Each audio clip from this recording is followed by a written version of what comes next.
আগুন নেভাতে প্রাণপণে লড়ছে পর্তুগালের প্রভা গ্রামের এক যুবক। সরু পানির নল দিয়ে দাবানলের আগুন থামানোর ব্যর্থ চেষ্টা করছে। বাতাসের তীব্রতা এতটাই বেশি যে পিছু হটতে বাধ্য হন।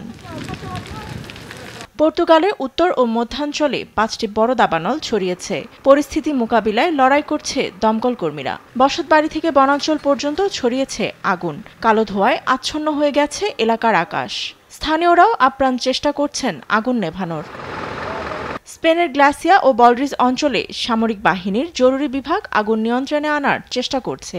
এখন পর্যন্ত ১৪টি ভয়াবহ দাবানলের মুখোমুখি হয়েছে দেশটি। আগুনে মৃত্যু হয়েছে কয়েকজনের। প্রায় ১,৬০,০০০ হেক্টর বনভূমি পুড়ে ছাই। তীব্র তাপপ্রবাহ ও বাতাসের কারণে লাগামহীন হয়ে পড়েছে দাবানল। সিরিয়ার লাতাকিয়া ও হামা অঞ্চলে বাতাসে বাড়ছে দাবানল। ধোঁয়ার কারণে বিপর্যস্ত জনজীবন। সিরিয়া থেকে সরে নেওয়া হয়েছে অসংখ্য মানুষকে। দমকল কর্মীরা সহ স্থানীয়রাও আগুনে ঢালছেন পানি। অনেকে আগুনের গতিপথ পরিবর্তনের করেন চেষ্টা। ফাতেমা তাসনিম, নিউজ ডেস্ক, দেশ টিভি।